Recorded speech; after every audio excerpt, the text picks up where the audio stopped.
Good day and welcome again to another edition of SKNIS Working for You. I am Lesroy Williams. Thank you very much for joining us for our program today. As usual, your company is appreciated from week to week. We continue to bring you updates in what is happening here in the Federation of St. Kitts and Nevis, speaking to you on current issues within the society and within the government. Today we are going to be talking, of course, environmental sustainability. More and more we are recognizing that the environment and how we treat the environment are very important, because we do not only think in terms of now, but we have to think in terms of generations to come. And the impact on the environment is important, the role that we play in the impact on the environment, because then we have to think in terms of sustainability. Those people who are coming after us, the preservation of the environment, and how that redounds to the benefit of all of us. Today we are going to be having a discussion on the St. Mary's Biosphere Reserve and all the environmental sustainable activities that are taking place surrounding that. I have with me today Mrs. Telka Wallace, who is no stranger. She is very much integrated into the community, and she does a lot of community work. And she is the project coordinator for the Man and the Biosphere project. Welcome, Mrs. Wallace. Thank you very much. It is a pleasure to be here. And then I have with me Miss Linnell Bonaparte, and she's an environment officer within the Department of Environment. Welcome, Ms. Bonaparte. Thank you, and it's great to be here. Right. It is really a pleasure to have both of you here for such an important discussion. Now, Mrs. Wallace, I want to start with you because we hear all the time about the St. Mary's Biosphere Reserve. And in fact, in certain key places on the Island Main Road, we see these big structures talking about the St. Mary's Biosphere Reserve. Could you just tell us or remind us what it is? Thank you. The St. Mary's Biosphere Reserve was inscribed as part of the World Network of Biosphere Reserve under UNESCO. This inscription was done in 2011, and it has given special protection and special designation to the area that covers from Canada Estate down to the Grange. Now, the area was chosen because of certain characteristics, being the environmental heritage from that area, the cultural and the historical. And the environmental characteristics is we have our marine area, and it goes into the terrestrial area. And these areas are protected areas. We have the North and South Reef in the Keys and Hermitage Bay areas, where we have the endangered species of turtle that come to nest annually. And we also have the hawksbill, along with a number of endangered species of birds. And so when the area was designated, there was a documentation of all of the, we call them assets, that fall within the area. And the assets include the residents, which are number one. Then we have the marine species, and we have the species of plants. We have our cultural and our historical artifacts, and our waterways, our rivers and what we call guts that impact on the beach. And so the designation is very important, and it was the first of its kind within the English-speaking Caribbean.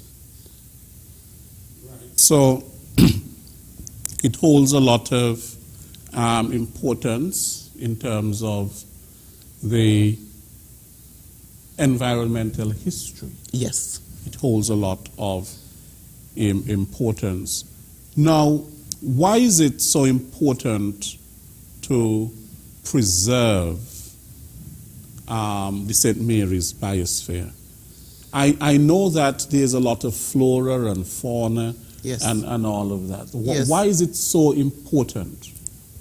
When we look at what is happening within our environment, and the fact that I have to say our generation is not taking very good care of the environment, and we look at the fact that our foreparents gave it to us in a clean and pristine condition, and not just in St. Kitts and Nevis, but around the world, there are things that become very critical to our very lives, our being, our well-being, because when we look at the things that we are throwing in the environment, and it is going into the sea, and we spoke about the North and the South Reef, and that is where our marine species feed. And so taking care of the environment is actually taking care of ourselves. And that particular area of our federation, where it falls within an area that we have the endangered species of birds that come to lay, we have the endangered species of turtles that also come to lay. Then we have flora and fauna that are particular to that area, including medicinal plants. And so taking care, special care of this environment so that we can pass it on to our next generation in a good condition is very critical. Yes. Right. Now, Linnell, you are the environment officer. You are on board with the St. Mary's Biosphere Reserve. Now, what are some of the environmental practices that are required to really keep this area pristine, keep it, First of all, I would like to say that I would like to thank MAB for taking this opportunity, and it actually supports our mandate at the Department of Environment, which is to protect, conserve. So one of the main practices or solutions is the easiest one, the cheapest one, which is awareness, public awareness, to educate as much as possible, to get the school children involved. And this is something that the MANA, the Biosphere, has been doing by incorporating the Keon Primary and Keon High School. Also have the community involved. And well, we are here, we are going to talk about it later on, about the cleanup. But one of the practices are, well, one is actually the cleanup, which we're actually going to do on Saturday. So by getting the community involved in cleanups and education, so those are the main two things I can think about when it comes to the St. Mary's Biosphere. Right. Now, could you tell us something about the recent activities that you have had? That's before we go to the cleanup. Okay. It was a very exciting year, 2021. We were able to cover a lot of grounds. We got funding under the UNESCO participation program to implement a project called the cleanup of the Keyon River, Hermitage Estate, Keyon, and Hermitage and Keys Bays. And the project had several components, one of which was education and sensitization. And the education and sensitization was done via community outreach, going to the community, telling them about the project, having a community meeting to make them aware of the project and to see how they can support the project. Then we had a sustainable disposal of solid waste workshop, where Lynelle herself was instrumental in developing that particular workshop, the thematic areas of the workshop. And so the persons who we invited to the workshop were critical to the effort of cleanup. There were community leaders, persons who dispose of solid waste as part of their living, trucking. We also invite businesses from the area that deals with that, such as Contec and TDC, along with the truck drivers from the area, along with the persons from the Keyon High School, and other interested stakeholders. And the workshop focused on 3 main areas.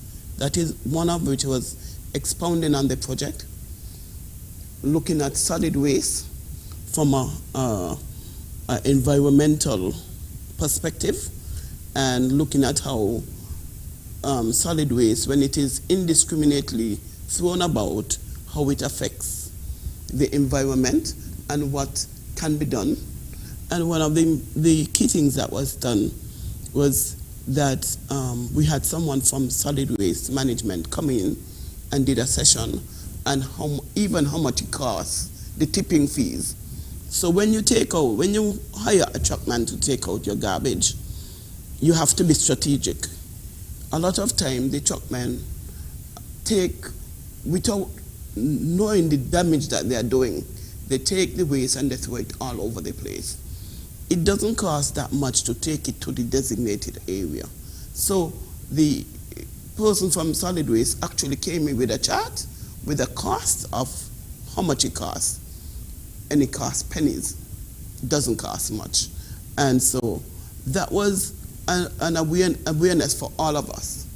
Because I personally, when I take things to the solid waste, I go with the driver.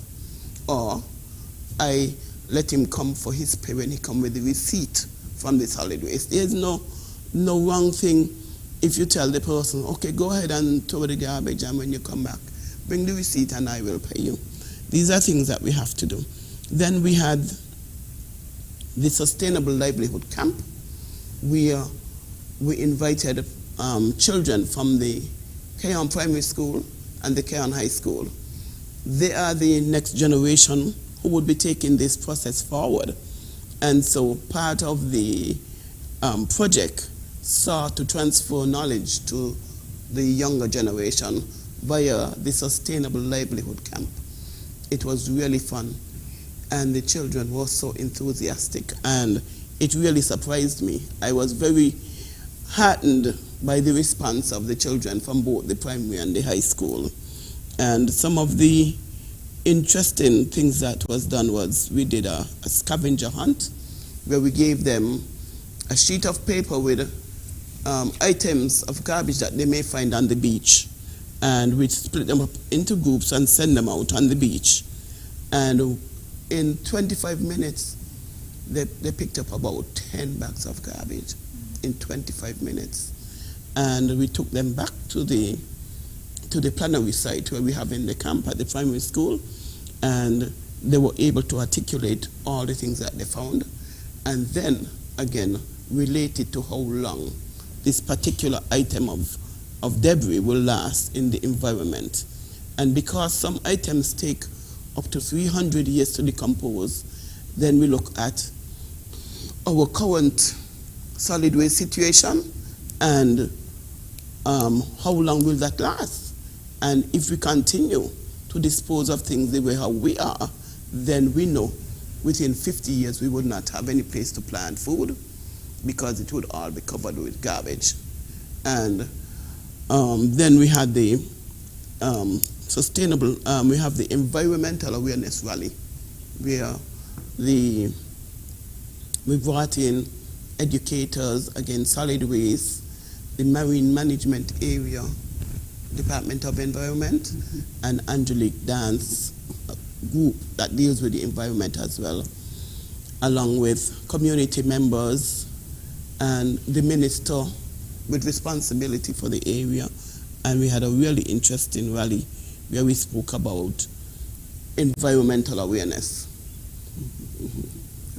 Now, Linnell, how does all of this fit into the Department of Environment's plans and objectives, especially in light of the 2030 Sustainable Development Goals of the United Nations?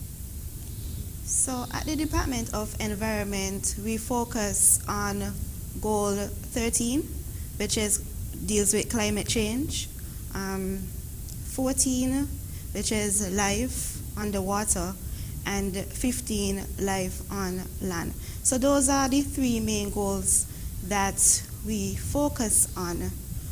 So what the Man and Biosphere is doing, it actually supports it, but I will just focus more on the last two. So MAB, it takes a ridge to reef approach. So no area is isolated from each other. It actually takes a holistic approach where all key stakeholders are included. So when I say ridge to reef, it's actually from the mountain to the sea. Mm-hmm. So that is one great aspect of Man and the Biosphere. So Man and the Biosphere, we don't really just focus on the coastal areas with the turtles and what's not, but we want to address the issues up in the mountain, because as Mrs. Wallace would have said, is that waste from illegal dumping, actually it will travel down to the ocean, to the sea, and it impacts the marine life.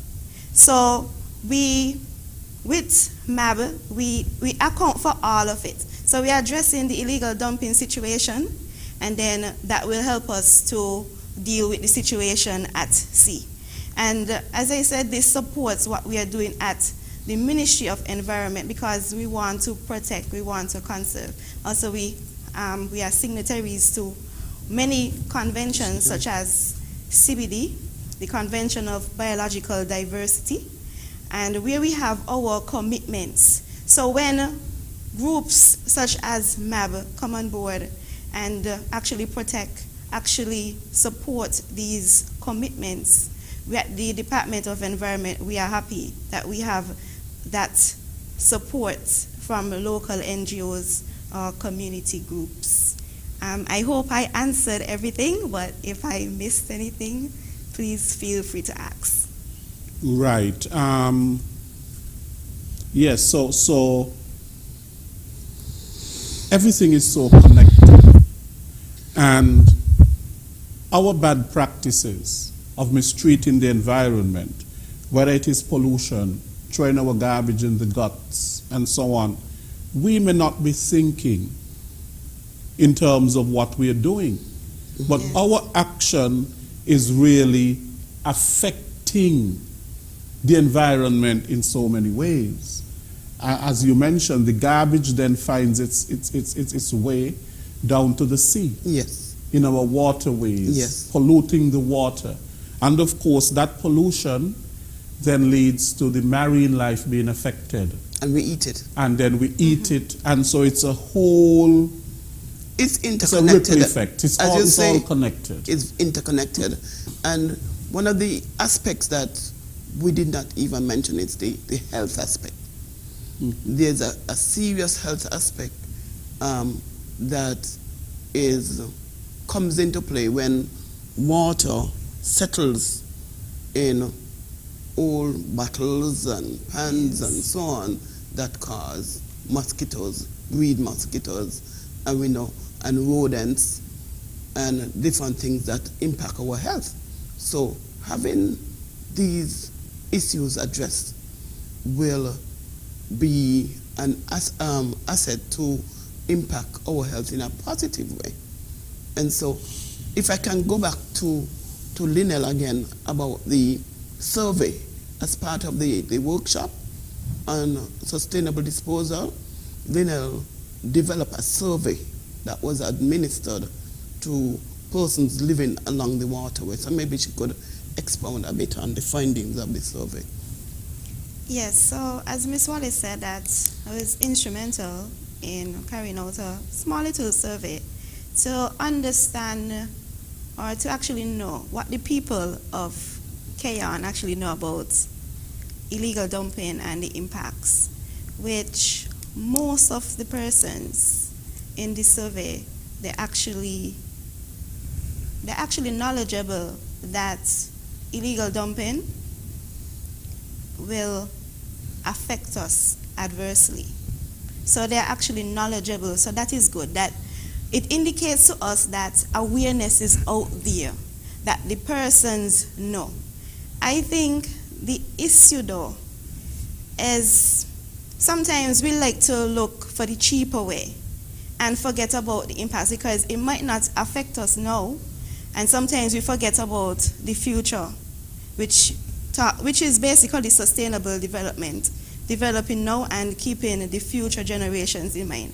So sometimes we tend to isolate it and look at the cheaper route, which would have come up at the sustainable workshop, where many persons feel that when they dump into the river, when they dump into the gut, it just ends there, and it removes the burden of going all the way to the Connery landfill, which from the survey, I was actually happy to see that the knowledge and the awareness is out there. But we just need to address the issue where people feel like it is a burden to go to the Connery landfill.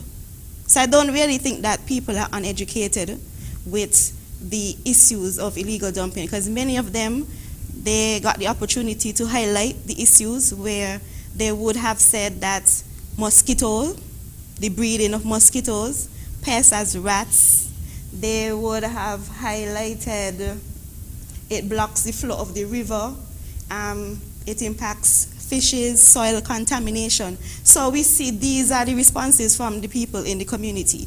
So they're actually knowledgeable. And then also I heard some of the elders, they would talk about the condition of the river before and what is happening now. Yes. And that, we have to think about the future generation. So the education is there, and yes, we're just trying to continue to educate and address the issue that the community is facing, where some persons might not want to go all the way to Connery. Because I even put myself in their shoes, where if I live St. Paul's, and I have to go all the way to Connery, it is a deterrent somewhat.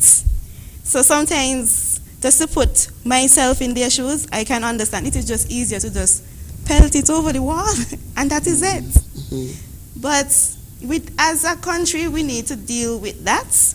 But as for now, we are just encouraging people to do what is right. Even though it has a cost attached to it, try. For now, try your best to do the right thing, and don't dump illegally, but to do the right thing, and that is what we want. Yes, the government, once we push, hopefully some kind of solution comes about. That brings me to government. You just mentioned it, Linnell, in terms of government is responsible for putting in place legislation that will deter people from these illegal practices, these practices that are not sustainable. Could you speak a little bit to maybe the legislation that the government has with respect to things like illegal dumping? Okay, so In our act, the Environmental Act, so the National, I don't want to mix it up. Yes. So National Conservation and Environmental Protection Act. In that, it addresses illegal dumping, especially ingots, where there is a fine, the lowest 500, and it can go up to thousands of dollars. Yes. The issue now is enforcement, of course, and catching people. Because if I see somebody dump in the guts, how can I prove it? When I go to courts, how can I prove that they actually dumped there? So that is the issue. The laws are there. In the country, we have laws. We have a lot of laws. And then you still have the Solid Waste Act laws. Mm-hmm. So we do have laws. But the problem is enforcement. Also, people might see and they might be fearful to talk because you don't know the implications. You don't know what would happen if you talk. Right. So the environment officers, just like you are an environment officer, do you go out into the communities and look for, perhaps ways in which the environment is being affected, like illegal dumping, burning down a forest and that sort of a thing, and inquire about these practices? Yes, we actually do. We do patrols, weekly patrols, and we look at guts to see, okay, here illegal dumping is happening. So yes, we actually do patrols. Okay. So you go out and Yes, we do. you have surveillance taking place. Mm-hmm. Now the nature preserves Yes. are very important because we are talking here in terms of biodiversity Yes. and the importance of biodiversity, when that is affected, how it affects ecosystems and all of that. Maybe you can speak a little bit to that, Ms. Wallace, in terms of the protecting that biodiversity Well, within the... as Linnell said, we have signed on to several conventions, and the main one that is out there is the 2030 Sustainable Development Goals, and the 17 goals are interconnected, where they speak about access to clean water. They talk about rivers and the sea, protecting water on land and in the sea, and protection of the environment. When you're protecting water, because remember, a lot of things that we do invariably end up in the water. If we use pesticides and harmful chemicals, they end up in the water. And so there's a delicate balance. I mean, God made us wonderfully that we can ingest all of these things and still walk around there. But we have to take responsibility for our environment. And many of us, our yards are clean, our homes are sterile, but if we look around the community, then there's a different. I think in St. Kitts and Nevis, we have been doing a very good job in terms of the step workers, the peace workers are doing a very good job, because I've worked with them and they do a great job, and we want to commend them for the job that we're doing. But all of us have to step on board.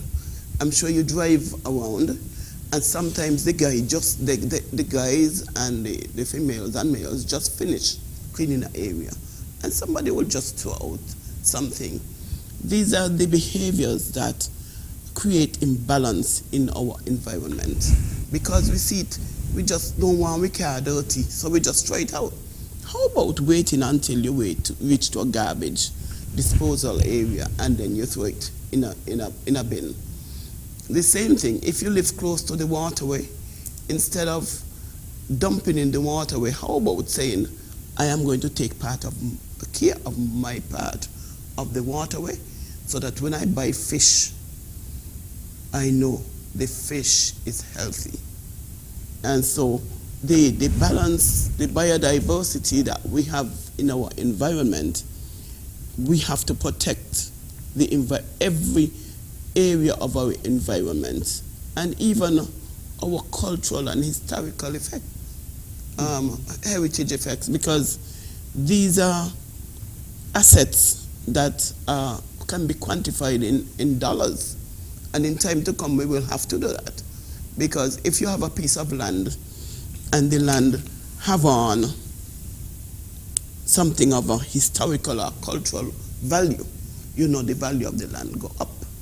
As Lynell was talking about the biodiversity, there was a project a few years ago by the International Union for the Conservation of Nature, where they were trying to get the NCMA legislation, and I think he had one reading.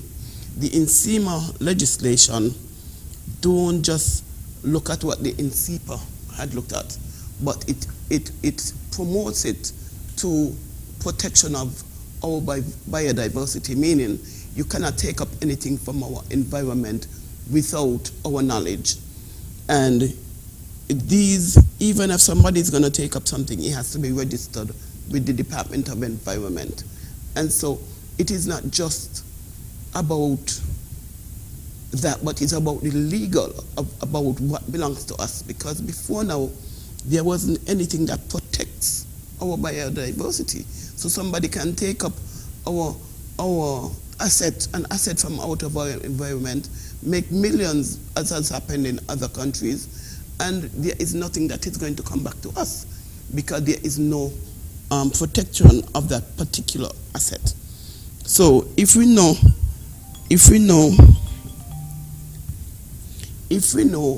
that these assets are there, it is upon us to take care of every plant, every flower, every species that we own in our federation, because it belongs to all of us.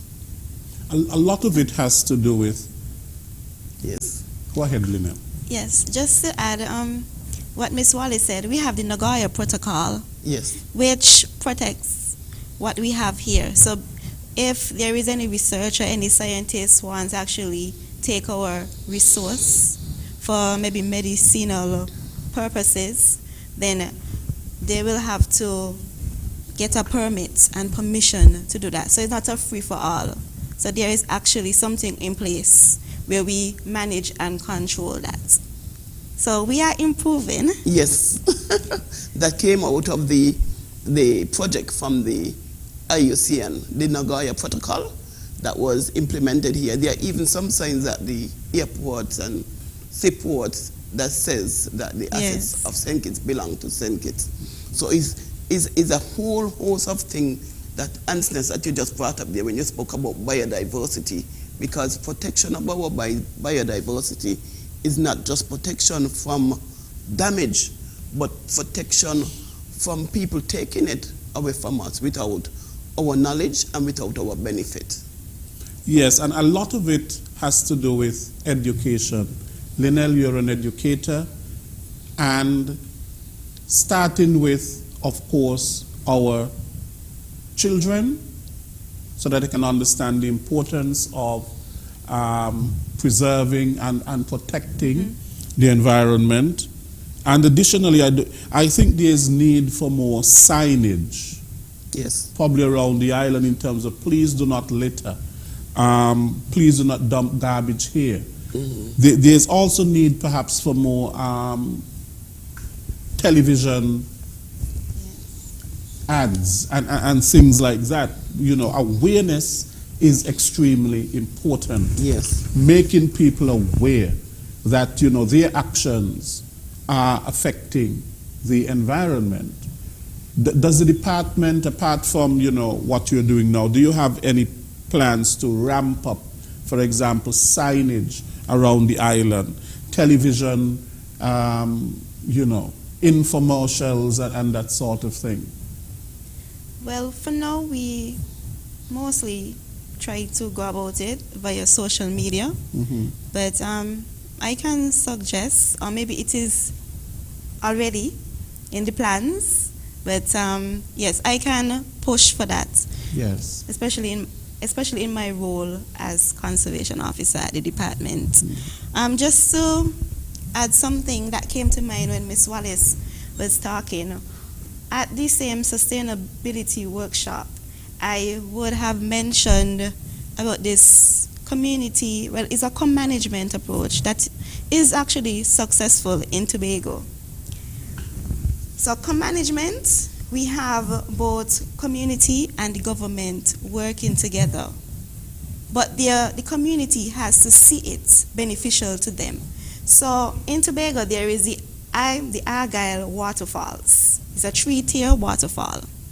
The community, well, the government would have set up the whole structure, but the community is the one involved in doing the tours, selling craft, etc.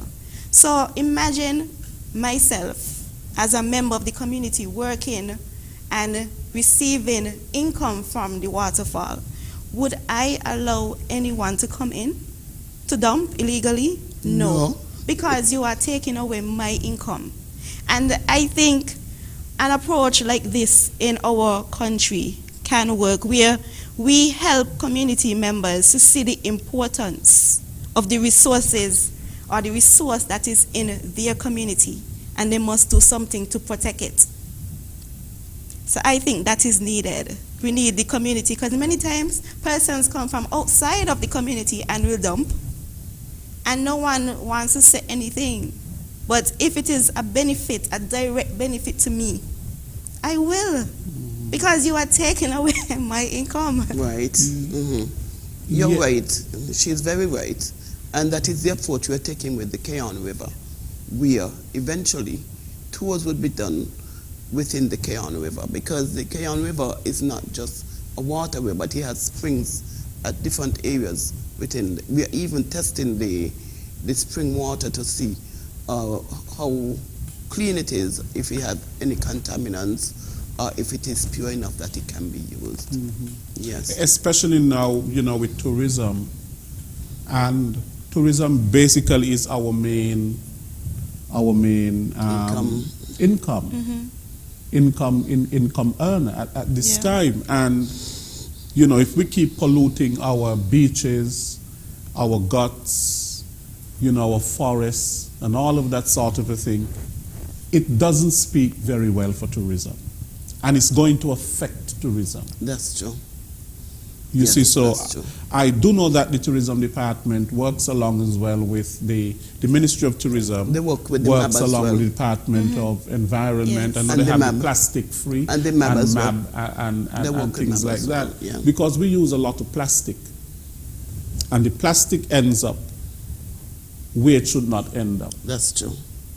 We just throw plastic in drains, in guts, on the beaches, and plastic ends up in the water. Yes. Apart from it being unsightly, it ends up in our oceans. It chokes the marine life, and all of that. Yes. And so our cleanup, which is scheduled for Saturday coming, hopes to tackle that. Right, and we are talking about ecotourism now. Yes. Because when tourists come to the island, we have to diversify our tourism product. It's not just about sand, sea, and sun. That was the basic thing: sand, sea, and sun. But now people want to go to the communities. They want to go into the communities, the community tourism, and get to eat the local food, and get to sample all of the local cultural things. And so having a tour up Keon River with Paulet them, Paulet them up there by the roundabout. Yes. Let's have Paulet them do some crayfish, and they normally do the crab on the weekend. So if they come up the river and they meet up by Paulet or some other entity and they have a local fair, these are things that we have to look forward to. because entrepreneurship is one of the highest things on our agenda as well. And so we want to create employment for persons, and that Keyon waterway have the potential to create a lot of employment. And as Lynell said earlier, that in the Tobago study, where the government and the community work together, the government it has to be some political will in there to get this product to the level where it is. Because, as I said earlier, this project is being done through the participation funding from UNESCO. When the government, if for example the government put in some money and the UNESCO put in some money and the community put in the man hours or whatever, then at the end of the day, we will have a product that we can all be proud of. And when people are involved in putting something to a higher standard, you don't dare bring it down because they will fight you. So this is definitely, the co-management approach is definitely the way to go. Yes, and Mr. Williams, why the government is important as well. Because yes, Keyon River has the potential to increase or to employ persons, but we must always keep in mind sustainable development. We don't want people to overuse the resource, because then what will the future get or benefit from That's it? true. So we must always have that sustainable development. We must always have sustainable development always in our minds. Because, for example, with the fisheries, many fishermen will fish and then even go to the small fishes, and then that is a problem. But many like to focus on, no, I need to feed my family, yes, but then next 2 years, what are you going to do? And this is always the issue. That's true. We want people to see the benefit of the resource, yes, but they must use it at a rate that is sustainable.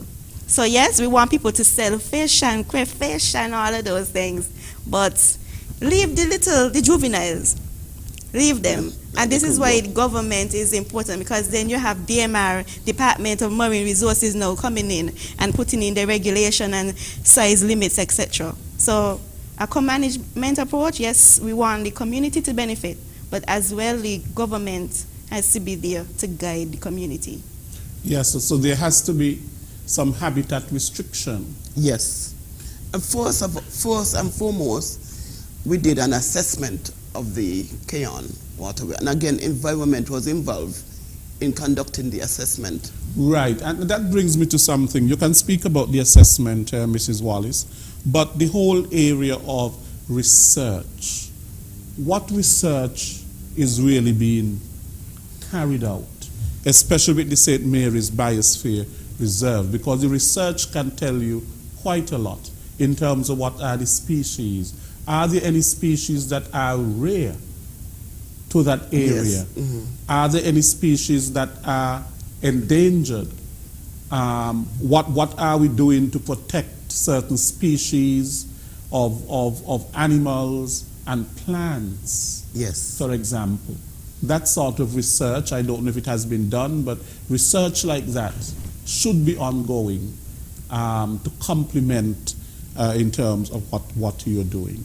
I know the Total Monitoring Network, they do collect data, because when the turtle comes in to lay, they because of the way how the beach is eroded, so sometimes if they leave the eggs where the turtle placed them, they would be washed out.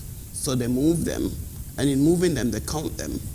They also tag the turtle to see how often it comes there, because the turtles are endangered, so they know, and they put a monitor in it. So when it ends up, they say ends up in Boston, somewhere far, they're able to say, well, this turtle was tagged in St. Kitts and Nevis, which has happened.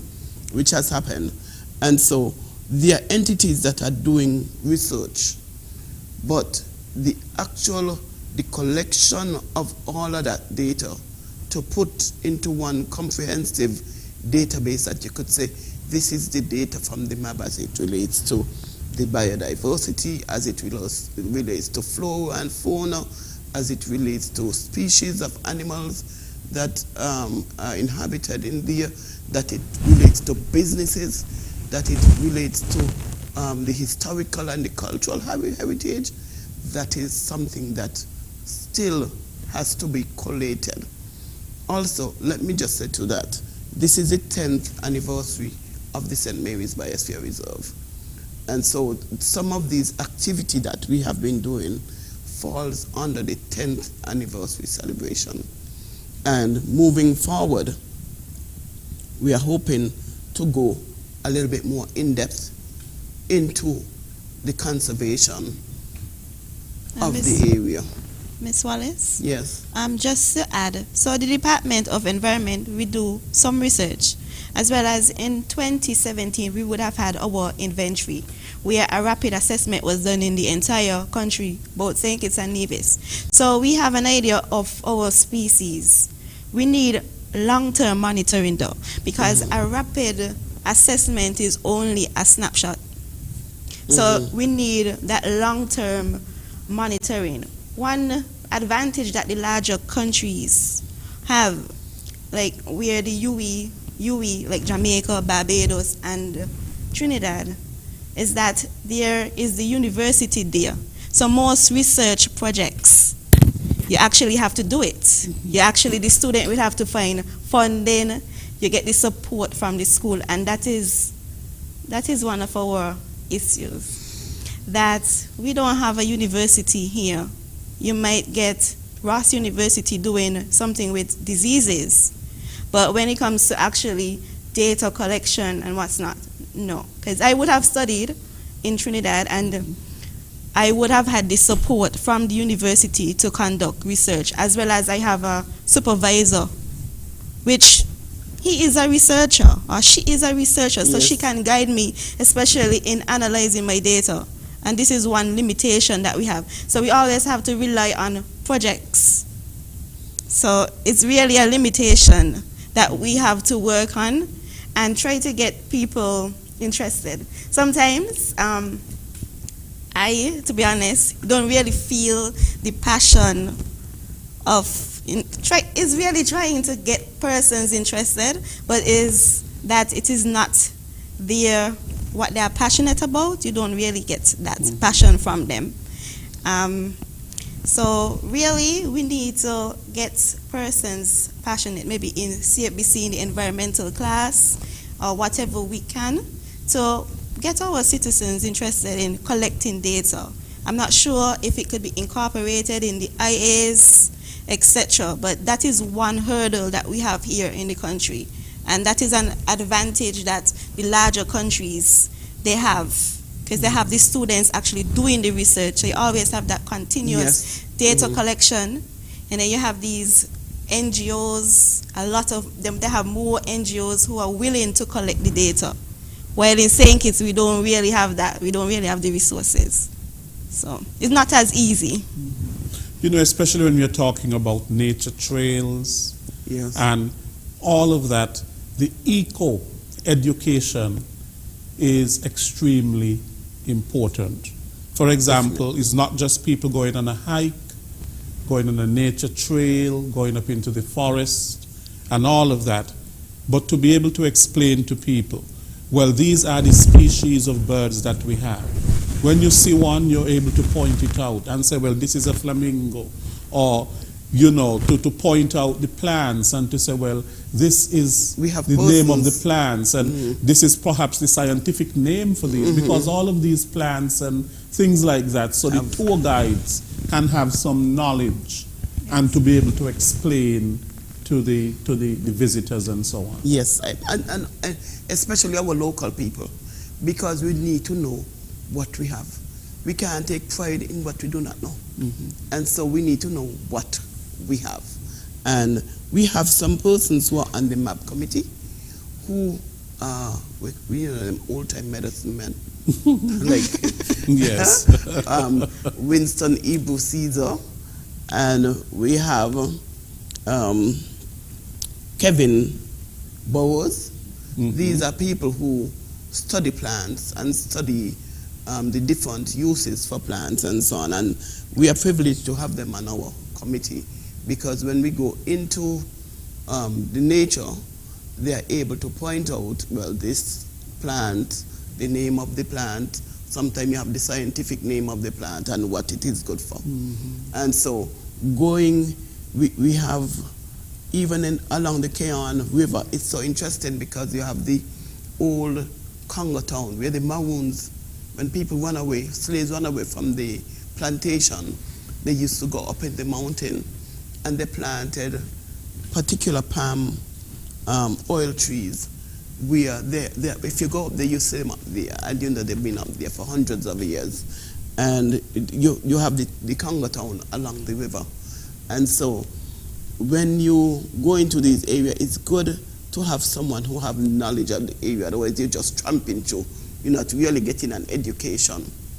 And Yes. where you see the heliconias, we have a species of heliconia that is only found in that particular area. But Mr. Williams, there are persons who are very knowledgeable.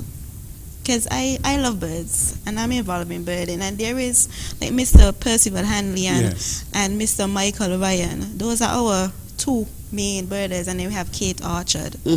So we have persons, but the challenge is really getting our citizens involved.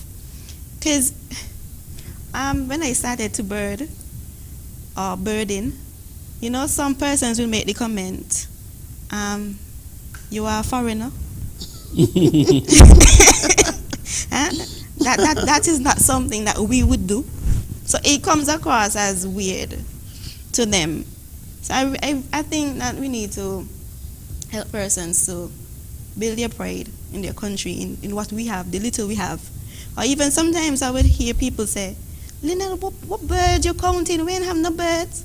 And the first time when I went birding, we got maybe about 60 species. And then to learn that we have about 200 species here. So it's like, wow. And I'm still counting. I haven't reached 100 as yet, but I am still counting and hoping that I will get there. But I'm soon at 100, but I am hoping. But I mean, like, our people, we are not passionate about these things, environmental stuff. We are not. So we leave it for the foreigners to come in and do the research. That is really one of our problems. We certainly need to have more people like you who are passionate about the environment and you know, the flora and the fauna that we really have, and that we need to preserve, and to preserve it for generations to come. Now, in terms of habitat loss, because through practices that you were speaking about, maybe sometimes it's land development. Yes. Sometimes it's, you know, the way that we treat the environment, there's habitat loss. Do you know of any habitat loss in the St. Mary's Biosphere Reserve? Maybe some, fauna that used to be there that is no longer there. That has been. Because we're focusing on the Keon River. When I was younger, and we used to wash by the river and bathe by the river, and there were a lot of different species of fruits, like fat pork, you had sugar apple and custard apple, and all different species of mangoes. And we have a lot of different species of breadfruit around the island, but Keon have a particular kind of breadfruit. And so part of the project was to do there is a 5-year plan for the map that has been developed. And part of that plan is reforestation, putting in back in some of this stuff that we would have lost. And we have had loss in the amount of bees that we have to pollinate our plants as well, because of development and the smoke and all of that. You find that we do not have as much of the bird species that we used to have. And so these are all, and we have had the monkey situation where overpopulation. So we have lost some habitats, and we have lost habitat to the monkeys as well. You know, so the farming community would have had great loss, because remember, in years past we had the sugar belt, and the sugar belt protected the community from the monkeys because they didn't have to come down past the sugar belt. And so now they do, because we no longer have that. And even in the Keys Beach, where the turtles come in to nest, I do not know if it is permanent, but you find that sometimes you lose the sand, where when the turtle come in, it can't go all the way in because there's a big bank.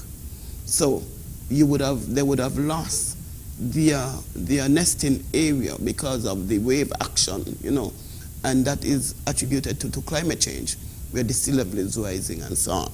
So we will have, coming out of this, I hope this information that going out there, persons will become more interested and more in tune with what is going on in our environment. Because as Linnell said, the bird watching, that is a very, very interesting pastime. Because last year, I think it was early 2020 or late 2019, we went down to Hermitage Estate to do an assessment. And we saw the yellow-breasted canary, right? Hadn't seen it in maybe 20 years. And we saw two of them, either one or two of them in the Hermitage Estate. And it was like, wow, it was such a marvel. And you see butterflies that you haven't seen for years and years, because a lot of people don't go into these areas. So the environment is very rich in our natural environment. It's very rich with different species of birds, different species of butterflies, and we need to take out our children and go out and see what is in our natural environment. Mm-hmm. Yes. Linnell, Mrs. Wallace mentioned something extremely important, that of climate change. And we hear a lot of that today. There are world conferences, the COP this and the COP that, talking about climate change and what they must do in terms of reversing certain things, because the world is heading down the wrong path with respect to climate change. How much of that really affects, if you could tell us how that really affects, for example, different species and, you know, and all of that? With climate change, we know that it changed natural events, such as the hurricane, more intense. You might have droughts. And really, the change of these natural events will actually impact the habitats or impact the way that these species are able to cope, because they're not accustomed. Maybe they cannot adapt to these changes effectively. So that is one reason, well, that is the main, I would think about, the main reason, or it's the main reason how climate change can impact species, really the change of events, and these species not able to adapt effectively to these changes. Mm-hmm. So we have to think in terms of sometimes maybe our practices and so on can help in restoring habitats. Well, there's another aspect of it where the trees, the fruit trees, may not be a fruit the time that they normally do.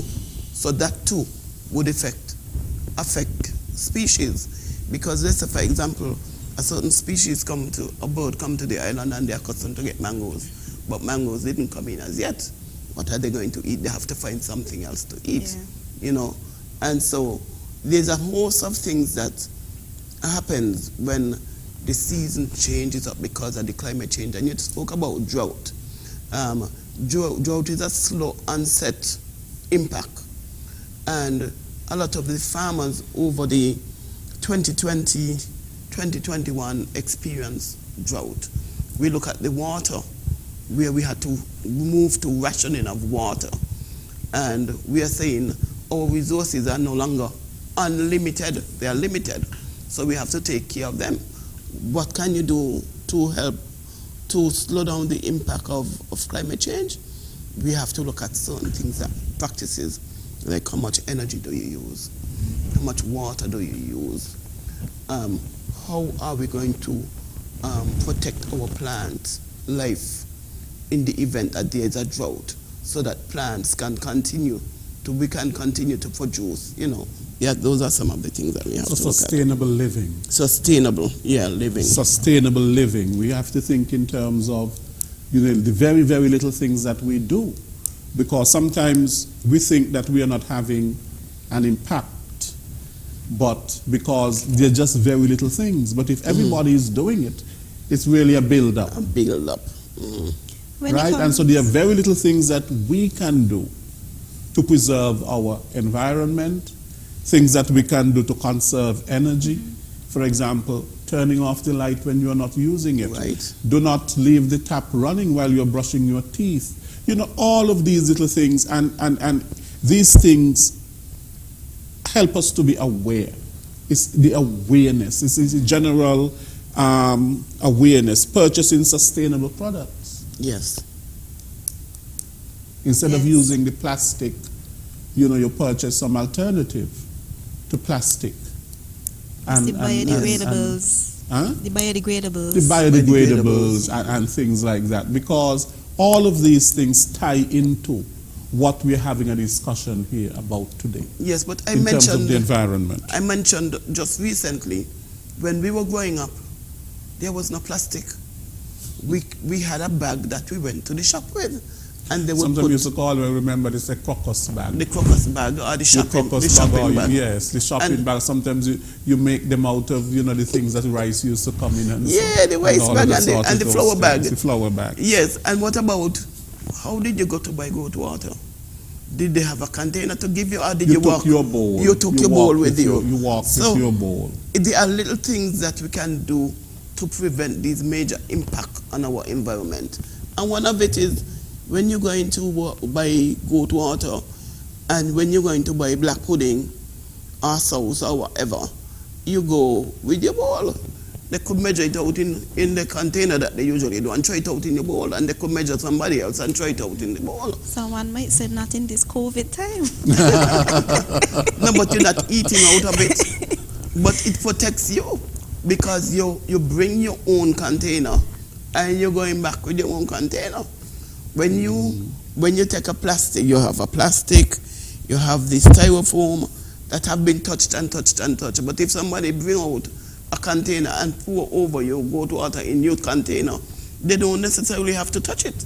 So it's actually a protection measure right there. Yes. So okay, we are going to go to the phone lines, and you know, after that we can discuss your environmental awareness rally, because a lot of it has to do with awareness and getting people to value the environment. The numbers to call are 466-2666. That is 466-2666, 662-8674, 662-8674, 767-4765, 767-4765, and the overseas number is 1-239-645-4500. We await your calls. Right. So a lot of it is awareness, awareness, awareness. Because you can really tell the values of people by their practices. Yes. And by people's practices, you can tell their values. Yes. Yes. So a lot has to do with awareness. That is true. We have to be aware of our surroundings. We have to be aware of the environment. And we have to be, you know, we just have to have this education, awareness, so that we know that if we do this, these are the consequences. Right. And so on. Yeah. Yeah. And we have to play an active part. Each one of us has a responsibility. to make sure that our community and our country is at a level that we would have in our own home. And so all of us are responsible, everyone, from children, and that is why we targeted children as well.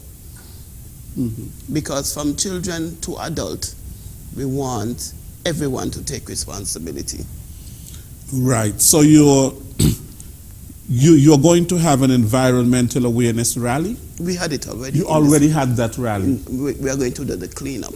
You're going to do the cleanup now? Yes. And that will be the cleanup of where, in particular? We are doing a simultaneous cleanup of the Keon River, Hermitage and Keys Bays on the 29th, which is Saturday. And we're starting at 6:30 in the morning.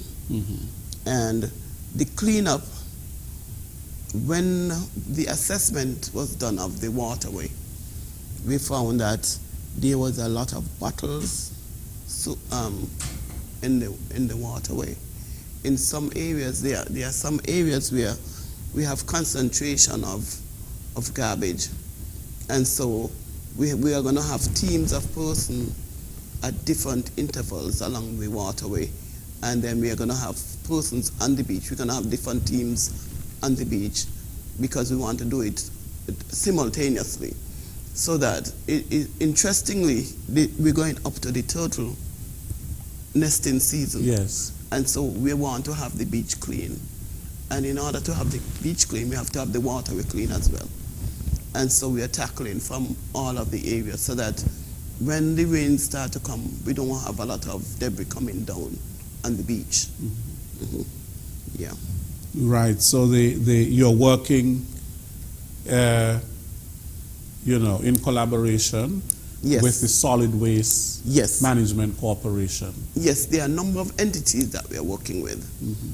The Solid Waste Management, they are the ones who have the dumpsters and everything. We have the Department of Environment, that's Linnell's work. We have the Turtle Monitoring Network. We have the youth. We have the youth volunteer corps.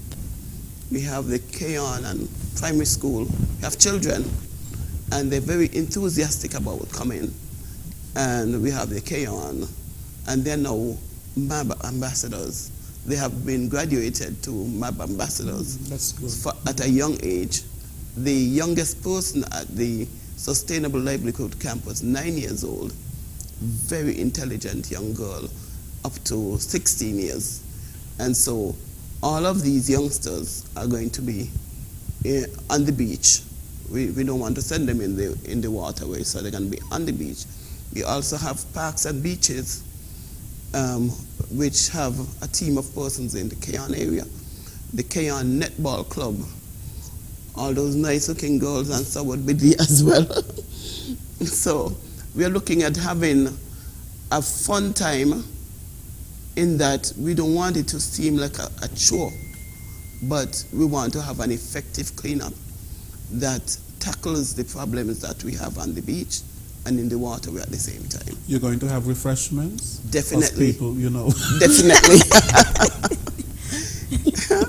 When you're going to take someone out of their bed at 6:30 in the morning, you better have something to give them. Yes. We have a caller. Working for you, good afternoon. Good afternoon, Leroy, and the two ladies there. Yes, good afternoon. Yeah, well, first thing first.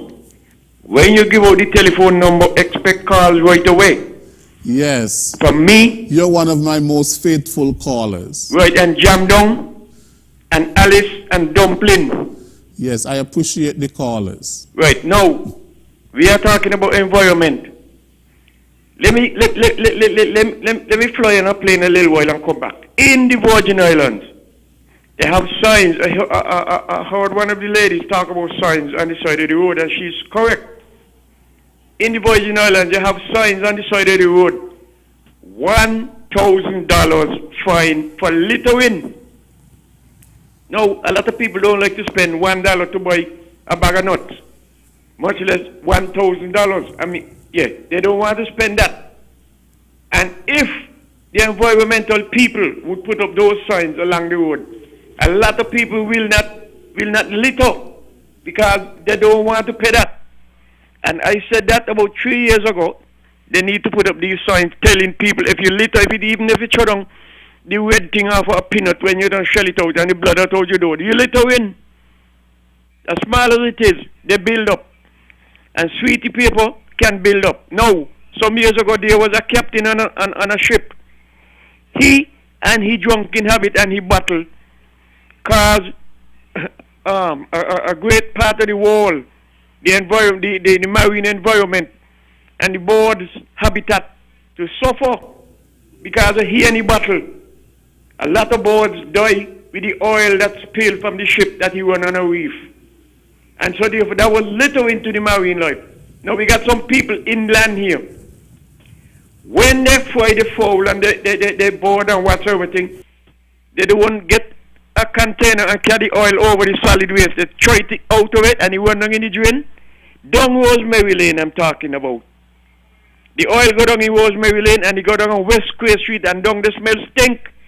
Because blood, water and oil and all kind of thing go down there. And I've been trying to get to a program, a woman on a program on a different media since last year to tell she about that.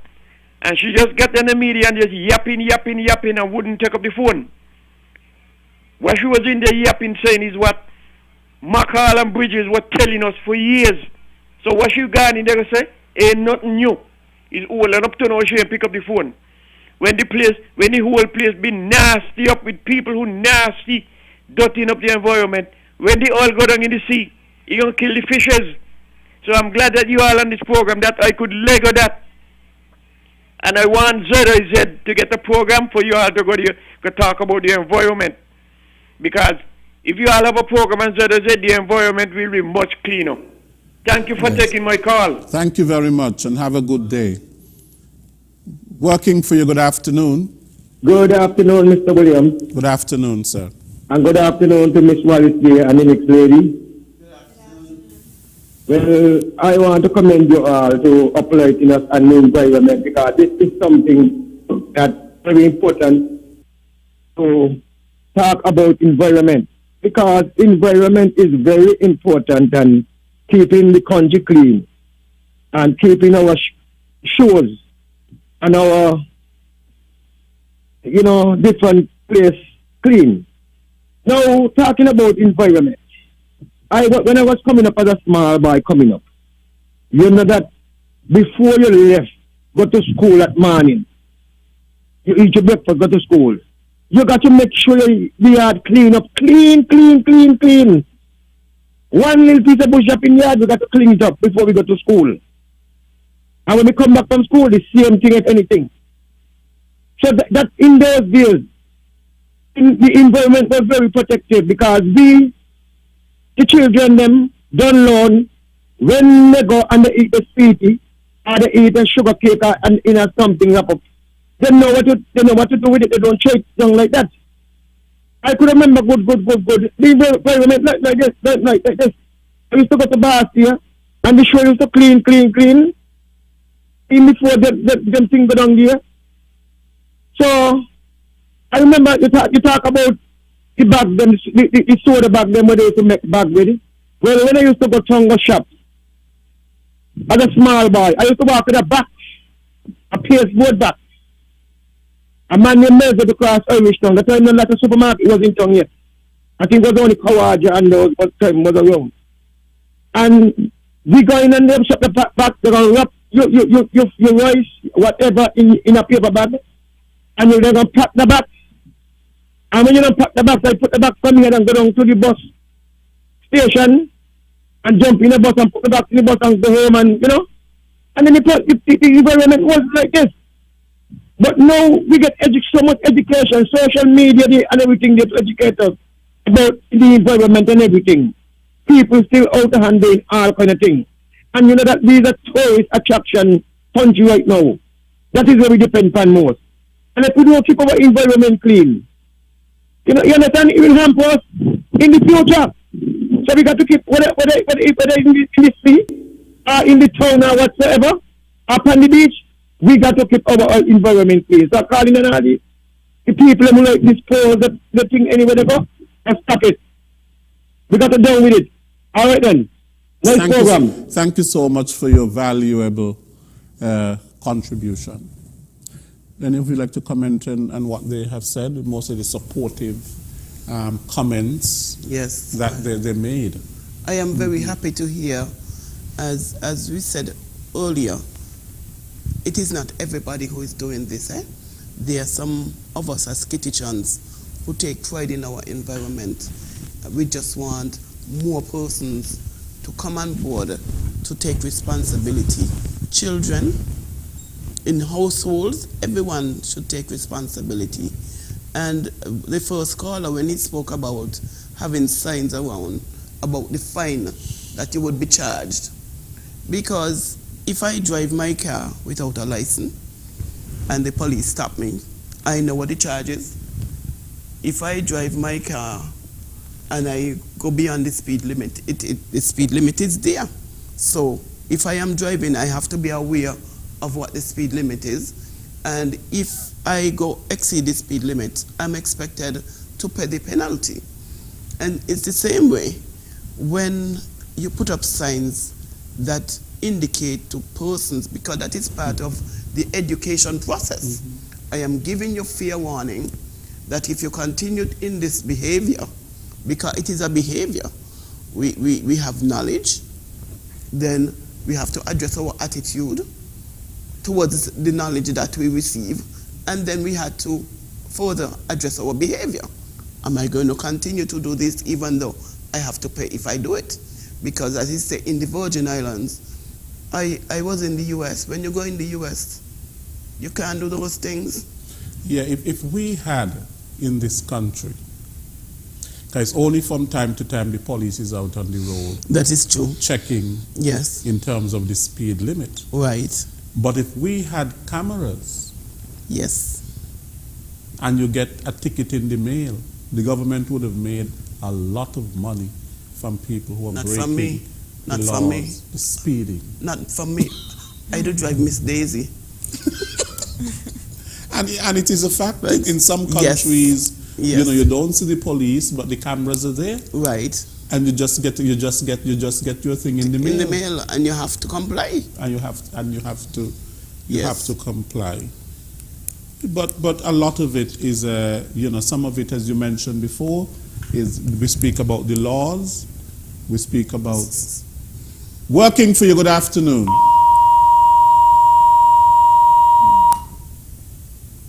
We seem to have lost that caller. Caller, can you please call back? Yes. So we spoke about government legislation. And not just having the legislation, but we spoke also about the enforcement of the legislation. All of things, and the first caller mentioned, of course, the signage, and having signs that says, well, you know, this is the fine that you will have to pay if you are found to be illegally dumping in a particular area, or dumping at all. Working for you, good afternoon. Good afternoon. Good afternoon. Yes, I'm calling for the program. Yes, sir, certainly. You are online. We're hearing you. Go ahead. You're hearing me? Yes, we are. Oh. Okay. Do you have a contribution you want to make? Yes, yes. Okay, go ahead, please. Yes, good afternoon. Yeah. Yes, I love the program. Okay. Miss Wallace? Some of the things that you say, I just do it. Sometimes I walk with my container and I buy whatever and try to make I don't like them foam things. Yes. Okay? Yes. And very good. Clapping you. You must remember, people, you know what they're saying? If they're not that keep the place, the workers, them not going to get no work to do. Okay? Yes. And I really, what Mr. Patrick said, with cleaning up the yard, is so right. Yes. You understand a lot of nastiness doing here. Yes. How much? I have been to some Thank you so much for your contribution. Do you have something else you wanted to say? Yeah, all right. Let somebody else come in. Okay then, thank you so much. Yes. You know, a lot has to do with the very strict litter laws. You know, I've been to some countries and it is so clean. It's almost as though you feel you can eat off the roads. Let me tell you. I looked at, you know, recently when I went to the UAE, to Dubai, and one of the very first things you notice about Dubai is how organized it is and how clean it is. I could not believe it. I really don't know how they do it, but the place is immaculately clean. Because they don't tolerate anything but cleanliness. In Japan as well, I remembered when I came back from Japan, I came to California and I went in the mall to look something to eat and I couldn't eat. The place was too dirty. Because coming to Japan is so clean, coming back to the US, I could not eat immediately because the place was dirty.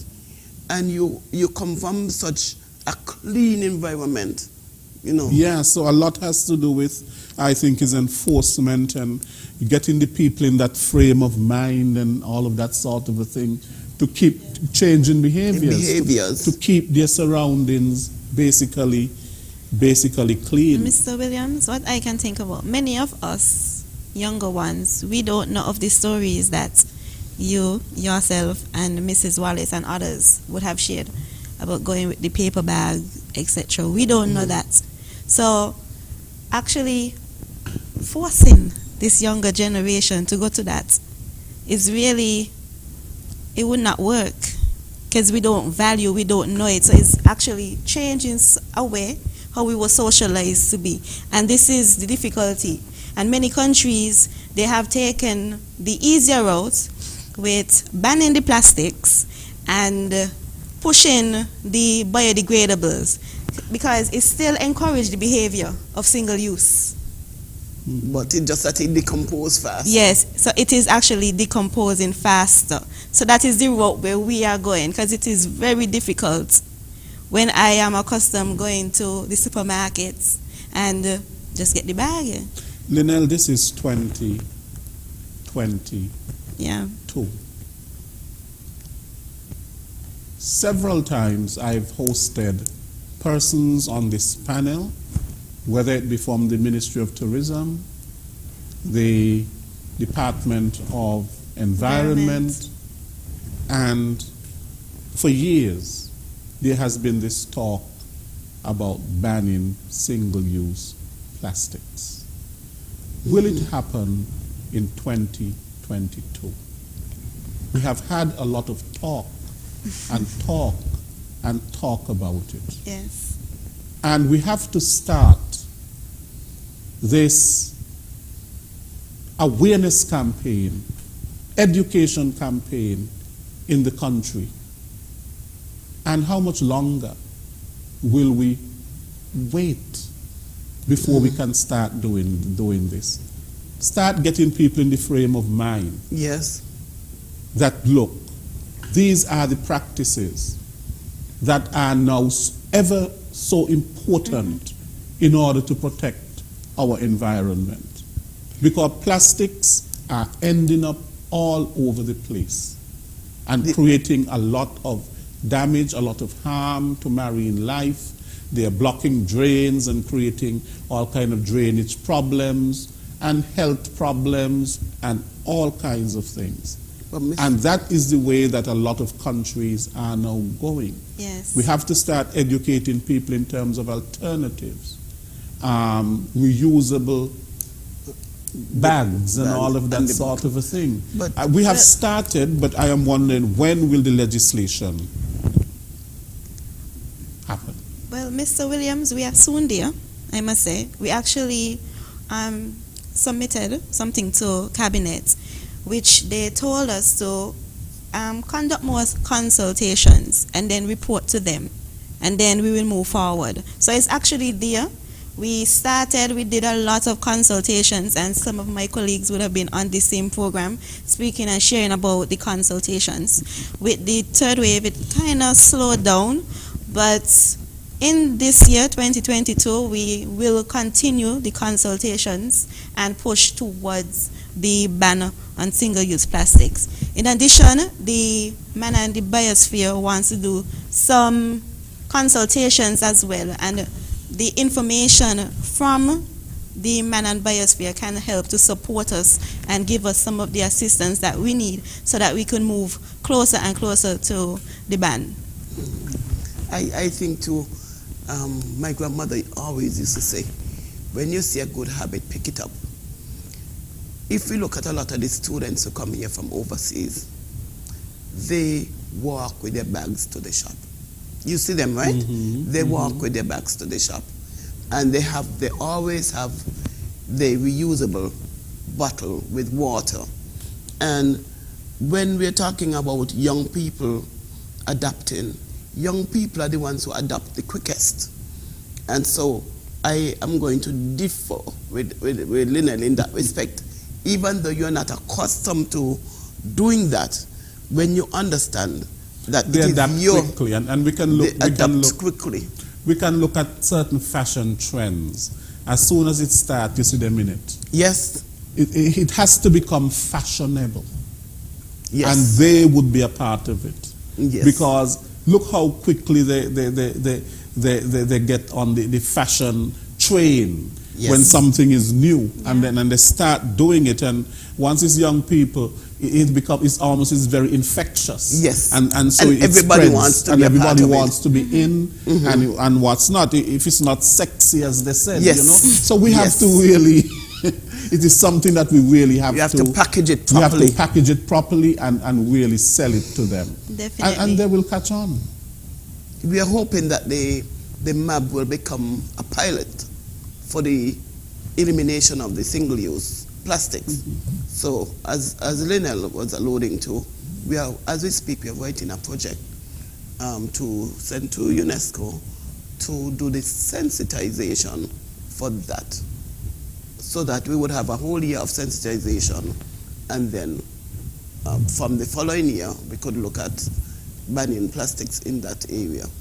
Yes, I look at how easy the supermarkets and the shops dole out this plastic, and one of the reasons that it is so cheap, it is dirt cheap, and so they're doling it out. Some of them even asking you want the bag double, you want the bag tripled, the bread is already in plastic, they're still giving you 2 plastic to put the bread in, and all of that sort of a thing. It's an overuse really of plastic, and that is because it is so cheap.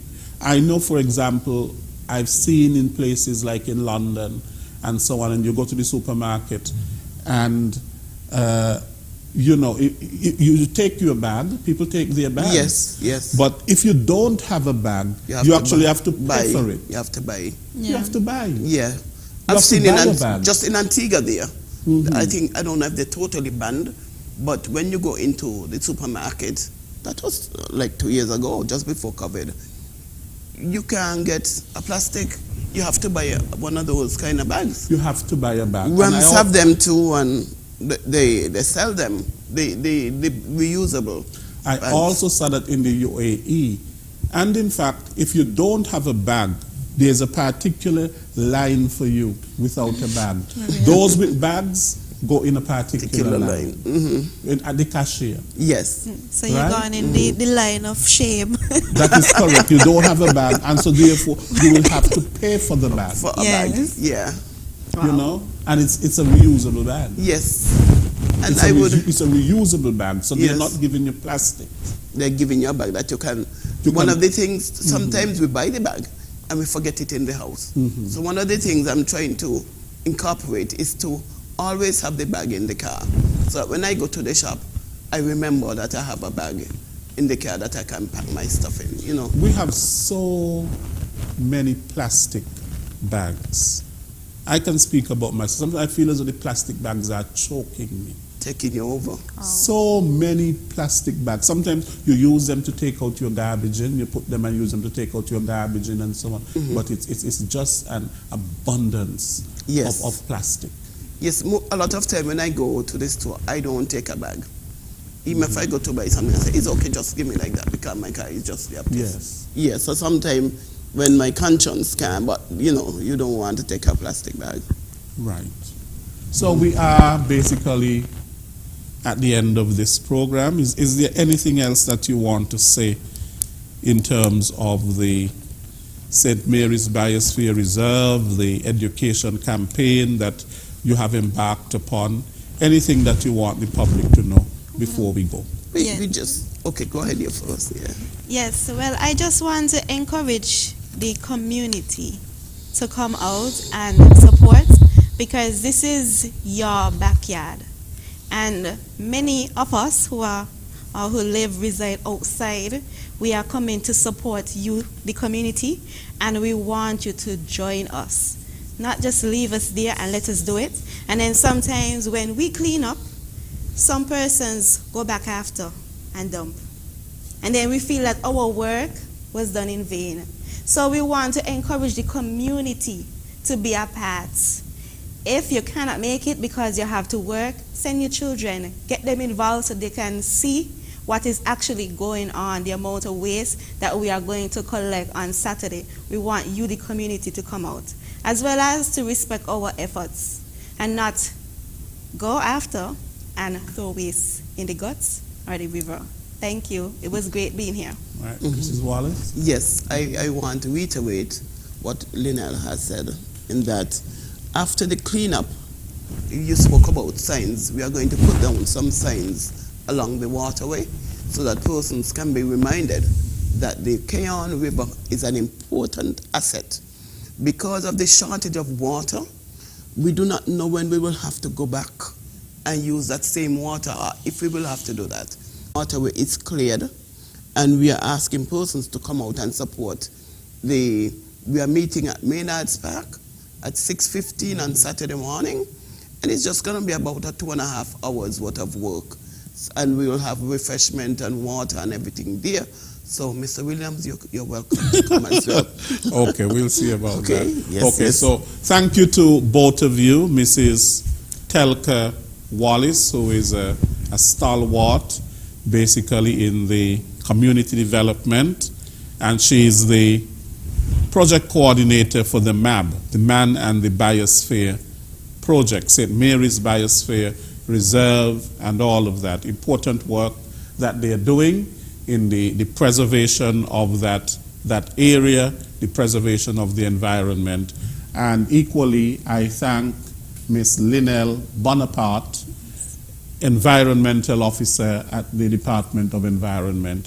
Thank you so much for coming and sharing with us today on such an important topic. And I do hope that people would respond generously in terms of the projects that you have, and also in valuing our environment. Yes. So it's extremely important.